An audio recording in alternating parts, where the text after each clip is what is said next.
You didn't choose this moment, but you're here anyway. You didn't plan to question anything today. You didn't schedule time to examine the structure quietly shaping your life. You didn't wake up expecting to notice what usually stays invisible. And yet, you didn't leave.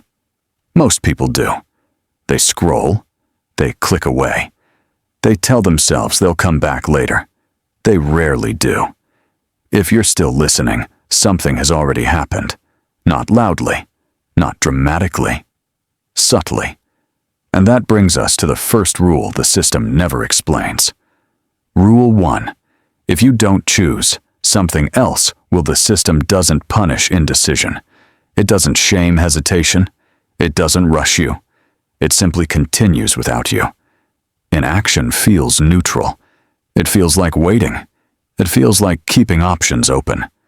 But standing still is an illusion. Time keeps moving. Processes continue. Decisions are made in rooms you're not in. When you don't choose, momentum chooses for you. When you stay silent, hierarchy fills the gap. When you hesitate, procedures take over. You tell yourself you're waiting for clarity. The system hears consent. A role you never meant to keep becomes permanent. A compromise you thought was temporary becomes policy. A boundary you didn't defend becomes expectation. You didn't say yes, but you never said no. And in the system, silence is agreement. This is how people wake up inside lives they don't recognize, not because they chose wrong, but because they didn't choose at all. The system has no face. People talk about the system like it's a villain, like it's a mastermind with intention and strategy. It isn't.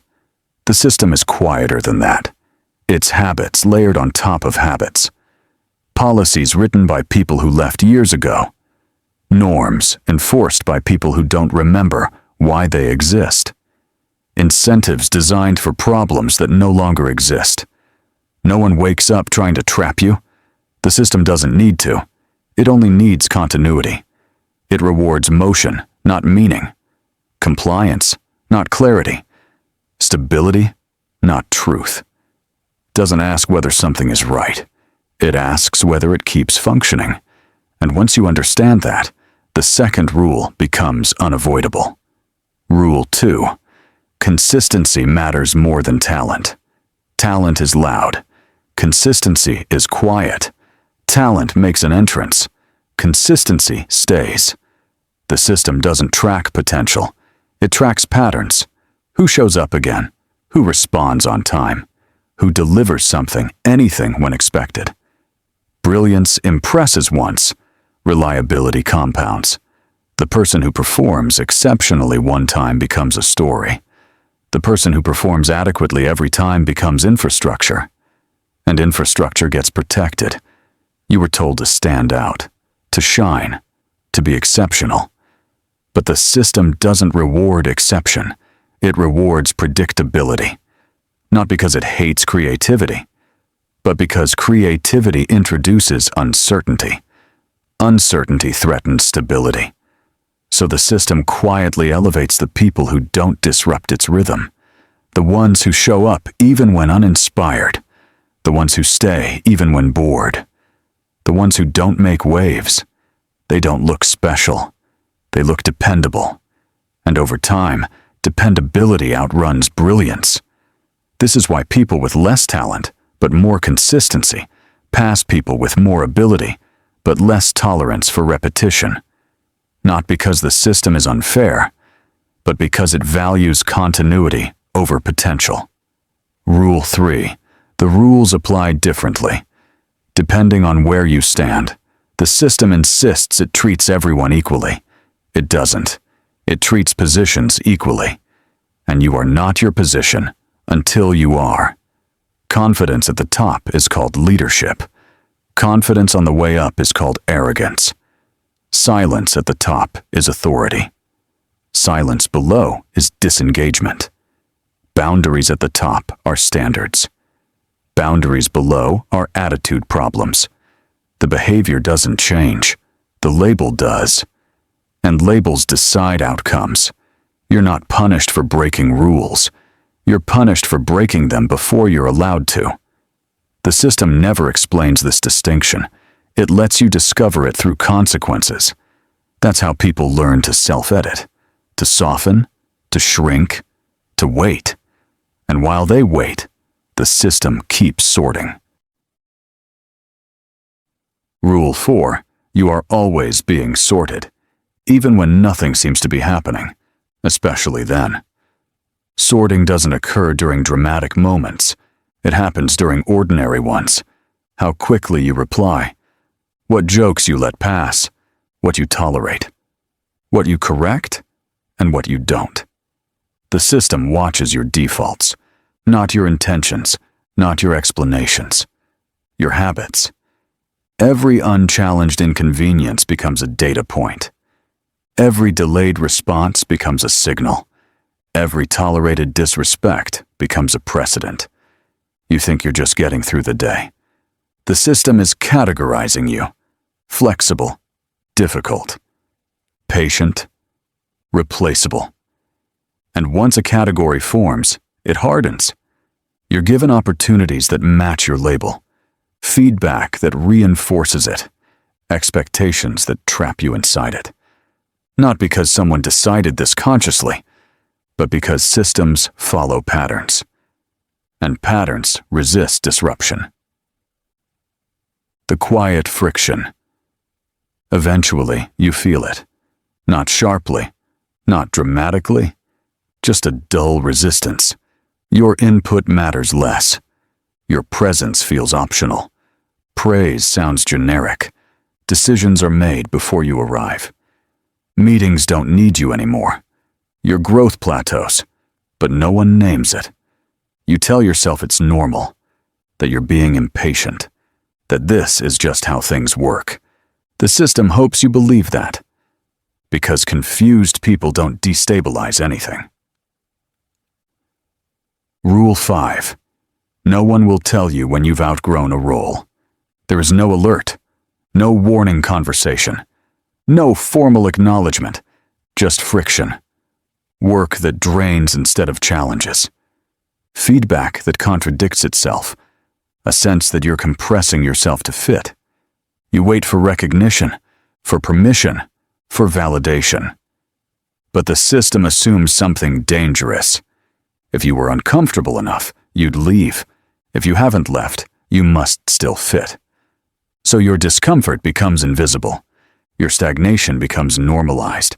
Your resentment becomes private. And private resentment doesn't threaten stability. People don't burn out because they work too hard. They burn out because they stay too long where they've stopped growing. And the system never warns you, because warning you would create movement. Rule 6.